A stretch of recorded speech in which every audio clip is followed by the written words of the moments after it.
Hornbill ദിവസം, hornbill journey, hornbill destination.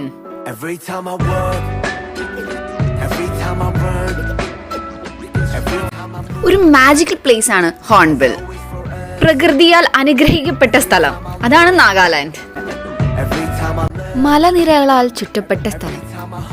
അങ്ങനെ ഭംഗി ആസ്വദിച്ചുകൊണ്ടിരിക്കുമ്പോൾ നമുക്ക് നാഗാലാൻഡ് സ്പെഷ്യൽ ഒന്ന് കഴിക്കണ്ടേ?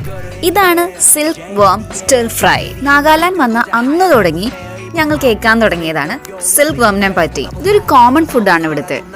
അങ്ങനെ ഞങ്ങളും ട്രൈ ചെയ്തു. I really appreciate him. വിദൂര സ്വപ്നത്തിൽ പോലും ഇല്ലാത്ത ഒരു ഫുഡ് അത് ട്രൈ ചെയ്യാൻ. How it feels it depends. എക്സ്പ്രഷനിൽ നിന്ന് ഒരു കാര്യം മനസ്സിലായില്ലേ? നോ കമന്റ്സ് എന്നായിരുന്നു. അങ്ങനെ ഫൈനലി എന്റെ ടേൺ എത്തി. ചേരനെ തിന്നുന്ന നാട്ടിൽ ചെന്നാൽ ചേരയുടെ നടുക്കഷ്ണം തിന്നണം എന്നാണ്. അതുകൊണ്ട് നാഗാലാൻഡിൽ വന്ന നാഗാലാൻഡ് ഒരു ഫേവറേറ്റ് ഫുഡ് കഴിച്ചില്ലെങ്കിൽ അതൊരു മനപ്രയാസം തന്നെയാ. എണ്ണയിലിട്ട് സ്റ്റിർ ഫ്രൈ ചെയ്ത ഈ സിൽക്ക് വർമിനെ ഞാൻ അങ്ങ് കഴിച്ചു.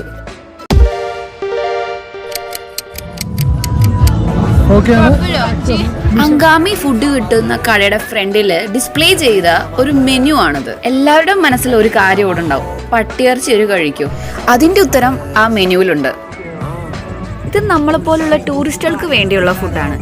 കാരണം നാഗാ ഫുഡ് മറ്റുള്ളവരുടെ ടേസ്റ്റ് ബഡ്സിന് പറ്റിയെന്നിരിക്കില്ല. നാഗാലാൻഡ് ഫുഡെല്ലാം വളരെ ബേസിക് ആണ്. സ്മോക്ഡ് മീറ്റും അവർ തന്നെ കൾട്ടിവേറ്റ് ചെയ്ത അവരുടെ ജിഞ്ചറും ഗാർലിക്കും സ്പ്രിംഗ് ഓണിയനും കൂടിപ്പോയ ഇത്രയും ഇൻഗ്രീഡിയൻസ് അവർ ചേർക്കും. ഇത് തന്നെയാണ് അവരുടെ മസാലയും. ചന്ദ്രനിൽ പോയാലുണ്ടാവും അവിടെ ഒരു മലയാളി, ദേ ഇവിടെ ഒരു മലയാളി. എവിടെ പോയാലും നാട്ടിലത്തെ ഭക്ഷണം കിട്ടിയാൽ നല്ലതായിരുന്നു എന്നുള്ളവർക്ക് ഇത് നല്ലൊരു ഓപ്ഷനായിരുന്നു. കിസാമ ഹെറിറ്റേജ് വില്ലേജിൽ കാലെടുത്ത് വെച്ച ആ നിമിഷം മുതൽ കേൾക്കാൻ തുടങ്ങിയതാ ഗൺ ഷോട്ടിന്റെ ഒച്ച. അങ്ങനെ ഞങ്ങളും ഈ എന്റർടൈൻമെന്റിന്റെ ഭാഗമായി.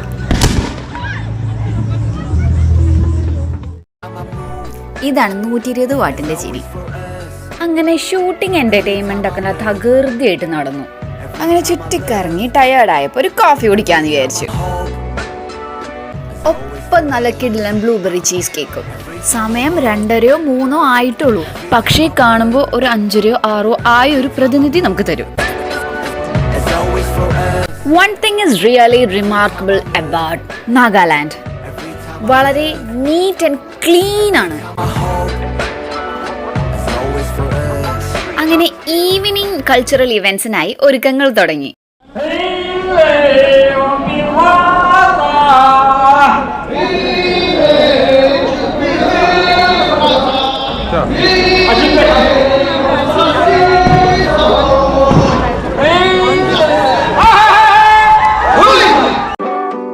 കിസാമയിലെ സെക്കൻഡ് വേൾഡ് വാർ മ്യൂസിയം അങ്ങനെ വിസിറ്റ് ചെയ്യാൻ ഞങ്ങൾ പോയി.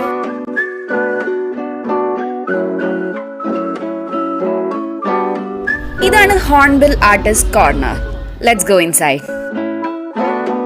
ഫോട്ടോഗ്രാഫി, പെയിന്റിംഗ്, ഡ്രോയിങ്, അങ്ങനെ എല്ലാം നാഗാലാൻഡിന്റെ ആ ഭംഗി ഒപ്പിയെടുത്തു. As sun sets, the Hornbill Music Festival ignite the stage.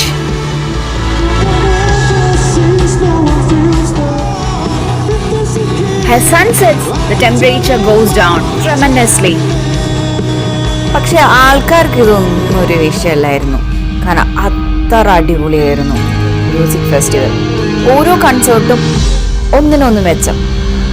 Hornbill international ടൂറിസ്റ്റിനെ മാത്രമല്ല, ഇന്റർനാഷണൽ ആർട്ടിസ്റ്റിനെയും അട്രാക്ട് ചെയ്യുന്ന ഒരു സ്ഥലം കൂടിയാണ്.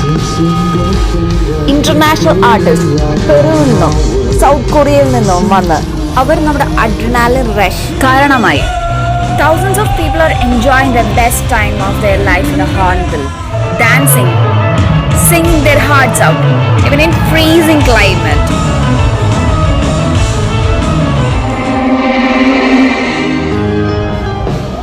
Festival of Festivals, the Hornbill Festival. അങ്ങനെ ഇവിടെ അവസാനിക്കുന്നു. നന്ദി.